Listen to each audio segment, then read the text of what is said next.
तो देखो अब हम आते हैं स्पेक्ट्रम पे। ठीक है, तो तुमको पता है जो विजिबल लाइट होती है, व्हाइट लाइट, ठीक है, वो स्प्लिट करती है 7 कलर्स में। ठीक है, ये तो तुम बचपन से पढ़ते आए हो। कब? जब हम पास करते हैं प्रिज्म से।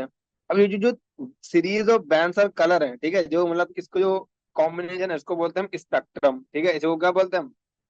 स्पेक्ट्रम। जो और तुमको मैंने जब इलेक्ट्रोमैग्नेटिक वेव पढ़ाया था, तुमको मैंने कहा था कि रेड की और वॉयलेट की वेवलेंथ याद कर लेना। ठीक, तो रेड लाइट होती है, रेड लाइट की सबसे ज्यादा वेवलेंथ होती है, कितनी होती है? 750 नैनोमीटर। याद कर लेना, ठीक है। और वॉयलेट क्या होता है? वॉयलेट की वेवलेंथ क्या होती है? सबसे कम होती है, ठीक है, कितनी होती है? 400 नैनोमीटर। ठीक है, तो जब हम प्रिज्म से लाइट पास करते हैं, ठीक है, तो क्या होता है? जो वॉयलेट कलर होता है वो सबसे ज्यादा, देखो यहाँ पे डेविएट हो रहा है, ठीक है, वेबग्योर उल्टा बनता है ना, वी वॉयलेट नीचे बनता है और रेड ऊपर बनता है, यानी वॉयलेट कलर सबसे ज्यादा डेविएट करता है। ठीक है भैया, यहाँ पे लिखा हुआ है वॉयलेट कलर डेविएट मोस्ट। ठीक है, तुमको पता होना चाहिए ये सब, 9th 10th की बातें हैं। ठीक है, और रेड लाइट क्या होती है? सबसे लीस्ट डेविएट करती है। ठीक है, डेविएट लीस्ट। अब हम यहाँ पे क्या ऑब्जर्व कर रहे हैं? जो तो यहाँ पे पहले है, यहाँ पे पहले वॉलेट कलर आया था, वॉलेट कलर के बाद कौन सा कलर आया? इंडिगो आया। ठीक है, ऐसे विबग्योर बनता है ना, तो यहाँ पे ऑब्जर्व कर सकते हैं, क्या ऑब्जर्व कर सकते हैं? ब्लू आया, फिर ब्लू से तो ग्रीन आया, फिर ग्रीन से येलो आया, मतलब जस्ट क्या, मतलब कोई भी गैप नहीं है, मतलब कॉन्टिन्यूअस कलर है। ठीक है, इस तरह से धीरे धीरे रेड आ जाएगा। तो इस टाइप के स्पेक्ट्रम को, जिसमें जब एक कलर दूसरे में मर्ज होता है, मतलब कोई भी व्हाइट कलर का ब्लैक गैप, मतलब कोई भी गैप नहीं होता है, तो ऐसे जो स्पेक्ट्रम होता है उसको बोलते हैं हम कॉन्टिन्यूअस स्पेक्ट्रम। ठीक है, तो जब भी किसी स्पेक्ट्रम में कोई भी गैप नहीं होता है, कोई भी डार्क लाइंस नहीं होती हैं, एकदम कॉन्टिन्यूअस होता है, तो उसको बोलते हैं हम कॉन्टिन्यूअस स्पेक्ट्रम। अगर बात करें what happen when electromagnetic radiation interact with the matter, ठीक है, तो जब ये इलेक्ट्रोमैग्नेटिक रेडिएशन अगर मैटर मतलब एटम या मॉलिक्यूल के साथ इंटरेक्ट करती हैं तो क्या होता है? तो देखो अभी हमने पढ़ा है एटम के बारे में कि एटम में अलग अलग एनर्जी स्टेट्स होती हैं। ठीक है, और उसकी कुछ ना कुछ एनर्जी होती है, अगर वो एनर्जी अब्जॉर्ब करता है तो वो एटम क्या होता है? Lower to higher stationary state में चला जाता है, और जब वो एनर्जी एग्जिट एग्जिट करता है, मतलब एमिट करता है, तब वो हायर टू लोअर चला जाता है, जैसे हमने पढ़ा अभी तक बोर मॉडल में। तो देखो जब भी इलेक्ट्रोमैग्नेटिक रेडिएशन फॉल करेगा, ठीक है, किसी भी एटम पे, तो क्या होगा? जो इलेक्ट्रॉन होगा वो क्या करेगा? एनर्जी अब्जॉर्ब करेगा, और किधर मूव कर जाएगा? हायर एनर्जी स्टेट में। ठीक है, जो कि क्या होती है? अनस्टेबल होती है। ठीक है, तो वो ग्राउंड स्टेट से कहाँ मूव कर जाता है? ग्राउंड स्टेट क्या होती है? स्टेबल स्टेट होती है, तो ग्राउंड स्टेट से हायर एनर्जी स्टेट में मूव कर जाता है। जब भी कोई भी इलेक्ट्रोमैग्नेटिक उस पर रेडिएशन पड़ेगी, ठीक है, तो क्या करेगा? इलेक्ट्रोमैग्नेटिक रेडिएशन से एनर्जी अब्जॉर्ब करेगा और लोअर टू हायर स्टेट में चला जाएगा। ठीक है, और जब अभी कहाँ गया है? अनस्टेबल में। तो कोई भी एटम या कोई भी इंसान हो, ठीक है, वो अनस्टेबल रहना किसी को अच्छा नहीं लगता। तो अब तो उसने एनर्जी अब्जॉर्ब की थी, इसलिए उसको बाहर निकलना तो पड़ा, पर वो फिर चाहेगा कि वो वापस आ जाए। तो जैसे ही वो इलेक्ट्रोमैग्नेटिक रेडिएशन हटेगी, ठीक है, ताकि वो मतलब जैसे उसको कंडीशन मिलेगी, तो वैसे क्या करेगा? वो रिटर्न कर जाएगा। ठीक है, तो जब वो रिटर्न करेगा back to the ground state, तब क्या करेगा? जो उसने एनर्जी एब्जॉर्ब की थी, जितनी एनर्जी एब्जॉर्ब करके वो हायर स्टेशनरी स्टेट में गया था, ठीक है, उतनी एनर्जी क्या करेगा? एमिट कर देगा वापस। ठीक है, तो एमिट भी किस फॉर्म में करेगा? इलेक्ट्रोमैग्नेटिक वेव के फॉर्म में ही। तो जो भी कोई भी जब वो एटम होता है, जब उस पर इलेक्ट्रोमैग्नेटिक रेडिएशन पड़ती है, तो वो एनर्जी एब्जॉर्ब करता है, एनर्जी एब्जॉर्ब करके वो किसी हायर स्टेट में मूव कर जाएगा।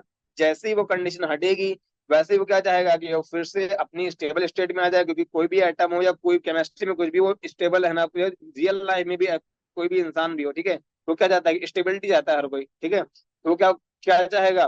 कि वापस फिर से अपने घर में आ जाए जहां वो रहता था। ठीक है, तो वो वापस अपने रिटर्न करेगा, तो रिटर्न करेगा तो एनर्जी एमिट करेगा, तो जो एनर्जी एमिट करेगा वो भी किस फॉर्म में करता है? इलेक्ट्रोमैग्नेटिक वेव्स के फॉर्म में ही करता है।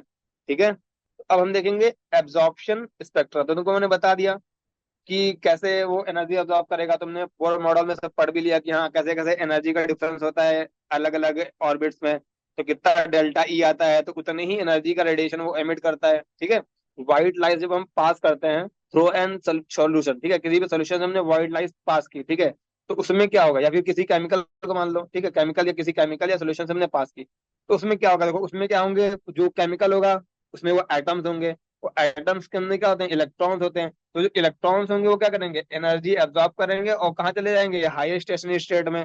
ठीक है ना, तो वो हायर स्टेशनरी स्टेट में चले जाएंगे।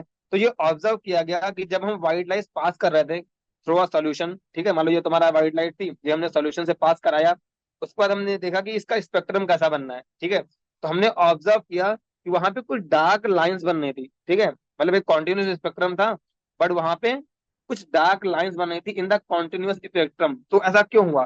तो देखो क्या है, फिर तुमने अभी तक जो पढ़े थे, अलग अलग एनर्जी स्टेट्स होते हैं, ठीक है।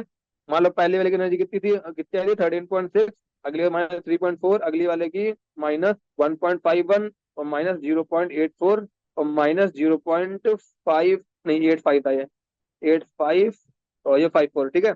अब देखो, जब तुमने ये सोल्यूशन था, ठीक है, जैसे तुमने पास कराया है, मान लेट सपोज मैं मान लेता हूँ ये हाइड्रोजन, इसमें सिर्फ हाइड्रोजन था, मान लो हमने मान लिया यहाँ पे हाइड्रोजन गैस थी केवल, ठीक है, हाइड्रोजन के एटम थे, तो तुमको पता है ना कि जहाँ पे एनर्जी ये होता है किसमें, ग्राउंड स्टेट में, तो क्या पॉसिबिलिटी यहाँ से यहाँ भी जा सकता है, अगर यहाँ से यहाँ जाएगा मतलब कितनी एनर्जी ड्रॉप करेगा, 10.2 इलेक्ट्रिक वोल्ट।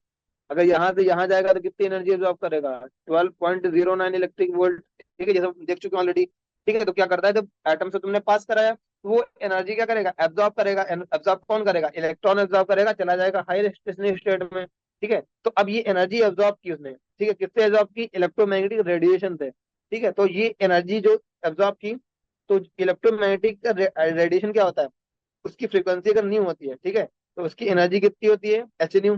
ठीक है, अगर न्यू फ्रीक्वेंसी है तो एनर्जी क्या होती है, एच न्यू। तो वो क्या करेगा, जो एनर्जी एब्जॉर्ब करेगा, ठीक है, मान लो 10.2 इलेक्ट्रिक वोल्ट इसने एनर्जी एब्जॉर्ब की, 10.2 इलेक्ट्रिक वोल्ट एनर्जी एब्जॉर्ब की, इसके करस्पॉन्डिंग क्या होगी, कोई फ्रीक्वेंसी होगी, ठीक है, देन उस फ्रीक्वेंसी की लाइट को एब्जॉर्ब करेगा। ठीक है, तो जिन जिन जिन फ्रीक्वेंसीज को एब्जॉर्ब करेगा, वो कलर क्या हो जाएंगे, तुम्हारे स्पेक्ट्रम से गायब हो जाएंगे, वो कलर तुम्हारे स्पेक्ट्रम से गायब हो जाएंगे, तो वही तुम्हारी डार्क लाइंस दिखेंगी। तो जब भी हम कोई व्हाइट लाइट पास करते हैं थ्रू सॉल्यूशन, तो वो कुछ कलर्स क्या कर लेता है, एब्जॉर्ब कर लेता है। वो एब्जॉर्ब क्यों करता है, इलेक्ट्रॉन का ट्रांजिशन कराने के लिए। ठीक है, तो और ट्रांजिशन वही पॉसिबल है, या तो यहाँ से यहाँ जाएगा, या तो यहाँ से यहाँ जाएगा, यानी या तो 10.2 इलेक्ट्रिक वोल्ट एब्जॉर्ब कर सकता है, या तो 12.09 एब्जॉर्ब कर सकता है। अगर कोई कोई जगह 10 इलेक्ट्रिक वोल्ट है, तो एब्जॉर्ब ही नहीं करेगा, क्योंकि उसको चाहिए कितना, यहाँ से, क्योंकि जो स्टेट्स होती है ना, ऑर्बिट्स होती हैं, वो तो फिक्स होती हैं।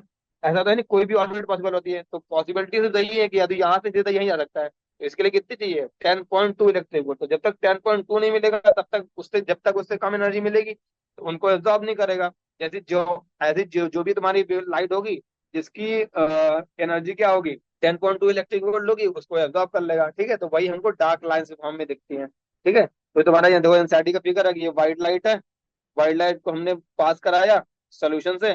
ठीक है, उसके बाद उसको प्रिज्म से हमने कराया, प्रिज्म से मतलब हमने स्प्लिट करा के देखा, तो हमने देखा कुछ इस तरह का आ रहा था। ठीक है, तो यहाँ पे क्या है, देखो कॉन्टिन्यूअस स्पेक्ट्रम है, बट यहाँ पे कुछ ब्लैक लाइन्स आ रही थी। ठीक है, तो ये ब्लैक लाइन्स क्यों आई होंगी, due to absorption of energy due by the electron in the transition. ठीक है, तो जो ये स्पेक्ट्रम होता है, उसको हम बोलते हैं एब्जॉर्प्शन स्पेक्ट्रम। ठीक है, वही यहाँ पे डेफिनेशन लिखी हुई है कि when the white light is passed through any solution, ठीक है, or the chemical substance, then the analyzed by the spectroscope. ठीक है, स्पेक्ट्रोस्कोप मतलब तुमने प्रिज्म लगा के मतलब देखा, स्प्लिट करके देखा। ठीक है, तो ये ऑब्जर्व किया गया कि there are some dark lines present in the continuous spectrum. ठीक है, तो this this type of spectrum is known as absorption spectrum. ठीक है, एब्जॉर्प्शन स्पेक्ट्रम क्लियर है।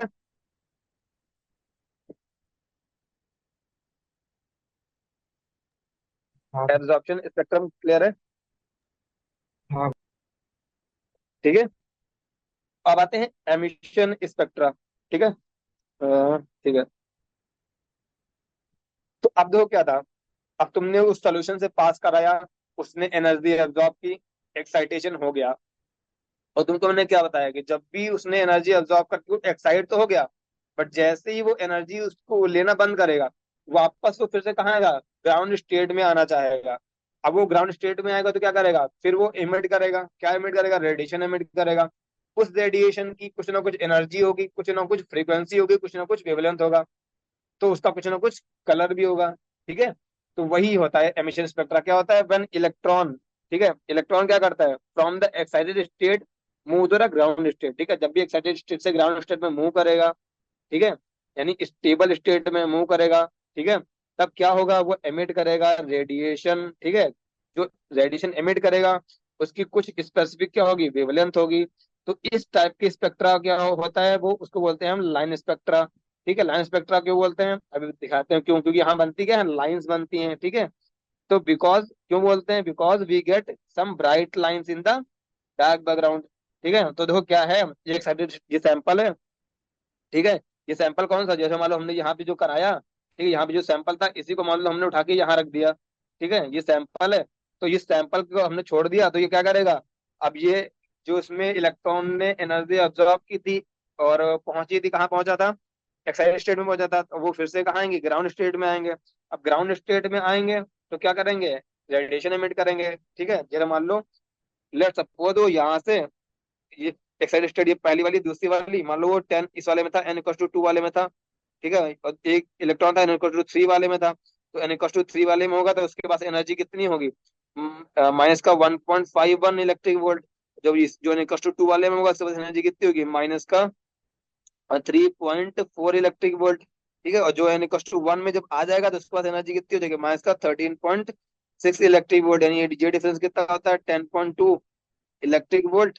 ठीक है, ये डिफरेंस कितना होता है, ये पूरा यहाँ से यहाँ तक का 12.09 इलेक्ट्रिक वोल्ट। ठीक है, यानी जब ये n = 3 से, लेट सपोज ये n = 1 में आया, ठीक है, तो एमिट करेगा रेडिएशन, क्या कैसा रेडिएशन एमिट करेगा, ऐसा रेडिएशन एमिट करेगा जिसकी एनर्जी कितनी होगी, क्योंकि एनर्जी गैप डेल्टा ई कितना था, मैंने तुमको पढ़ा है ना, delta E = H new, postulate जब पढ़ाया था बोर का। ठीक है, तो डेल्टा न्यू कितना है, 12.09 = H न्यू, यानी न्यू इक्वल टू क्या आ जाएगा, 12.09/H। ठीक है, तो इस फ्रीक्वेंसी की लाइट होगी, उसको क्या करेगा, वो एमिट करेगा, क्योंकि लाइट भी क्या होती है, इलेक्ट्रोमैग्नेटिक रेडिएशन होती है। ठीक है, तो इस फ्रीक्वेंसी की लाइट को एमिट करेगा। सिमिलरली जितनी भी पॉसिबिलिटीज होंगी, ठीक है, तो वो अलग अलग, हर तो एक ट्रांजिशन होगा तो एक ही लाइट बनेगी। ठीक है, मतलब एक ही फ्रीक्वेंसी होगी स्पेसिफिक, ऐसा नहीं कि मल्टीपल आएगा। ठीक है, तो एक ट्रांजिशन से, जो इतनी ट्रांजिशन फ्रॉम n = 3 to 1 होंगे, उसके लिए एक स्पेसिफिक इतनी एनर्जी होगी, उसके लिए स्पेसिफिक इतने फ्रीक्वेंसी होगी। जो ट्रांजिशन n = 2 से n = 1 में होंगे तो एनर्जी होगी 10.2 इलेक्ट्रिक वोल्ट। ठीक है, तो इस 10.2 इलेक्ट्रिक वोल्ट के करस्पॉन्डिंग कोई स्पेसिफिक फ्रीक्वेंसी होगी, यानी कि फ्रीक्वेंसी बहुत सारी पॉसिबिलिटी है, एक ही फ्रीक्वेंसी होगी जिसके लिए एनर्जी कितनी होगी, 10.2 इलेक्ट्रिक वोल्ट। ठीक है, इसलिए क्या करेंगे, अलग अलग जो कलर्स की क्या मिलेंगी, हमको लाइंस मिलेंगी। ठीक है, ऑन द डार्क बैकग्राउंड। तो इस टाइप के स्पेक्ट्रम को बोलते हैं एमिशन स्पेक्ट्रम। क्लियर?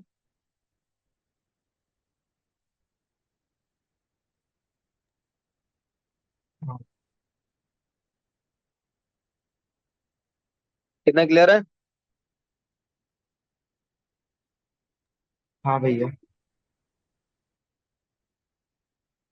ठीक है, तो देखो, अब देखो, ये जो जो तुम्हारा ये एमिशन स्पेक्ट्रम होता है ना, उसका एक रियल लाइफ एप्लीकेशन होता है। तो क्या होता है ना, हर एटम है, ठीक है, हर एटम में नंबर ऑफ इलेक्ट्रॉन तो फिक्स होते हैं, मतलब हर एटम में, और ये भी होता है कि हर एटम में नंबर ऑफ इलेक्ट्रॉन्स अलग अलग होते हैं। ठीक है, ग्राउंड स्टेट में सबका एटॉमिक नंबर अलग अलग होता है। यानी जो हर इलेक्ट्रॉन की अगर हम एमिशन स्पेक्ट्रा चेक करेंगे, ठीक है, तो हर इलेक्ट्रॉन की क्या होगा, जब नंबर ऑफ इलेक्ट्रॉन्स अलग है तो लाइंस भी अलग मिलेंगे सब में। ठीक है, यानी हर सब में क्या होंगे, लाइंस भी अलग अलग मिलेंगी हर एटम के लिए। इसीलिए जो तुम्हारा ये लाइन स्पेक्ट्रा होता है ना, ये एटम को आइडेंटिफाई करने के लिए यूज किया जाता है। ठीक है, line spectra is use to identify the unknown elements. ठीक है, क्यों, क्योंकि because each element has unique line spectra. ठीक है, तो यूनिक लाइन स्पेक्ट्रा क्यों होता है, क्योंकि हर एक एटम का यूनिक एटॉमिक नंबर होता है, यूनिक यूनिक प्रोटॉन होता है, यूनिक न्यूट्रॉन होता है, यूनिक एटॉमिक मास होता है।